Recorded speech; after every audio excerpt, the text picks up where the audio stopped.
Il était forcé d'avoir des relations avec des dizaines de femmes chaque jour, sans même avoir le droit de dire non.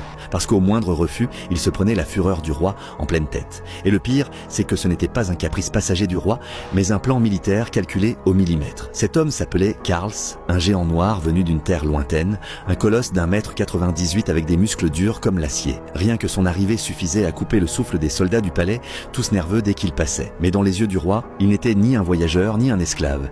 Il n'était qu'une arme trempée dans le sang. Le roi était convaincu que la force de Karls servirait à créer les guerriers les plus puissants, alors pour Karls, il n'y avait tout simplement aucun choix. Pendant que les autres soldats s'entraînaient, patrouillaient et se préparaient à la guerre, lui passait ses journées à engendrer. Au fil du temps, les enfants de Karls ont grandi, forts, agiles et courageux, devenant les lames qui allaient agrandir le royaume. Mais Karls, lui, vivait comme une bête enfermée dans une cage en or. Même s'il n'a jamais posé un pied sur un champ de bataille, sa liberté était aussi limitée que celle des soldats. Jusqu'à sa mort en 1959. Karls a laissé 271 enfants derrière lui, bouleversant complètement la structure du pouvoir du royaume. Son histoire est devenue une légende sombre, faite de destin, d'ambition et de sacrifice.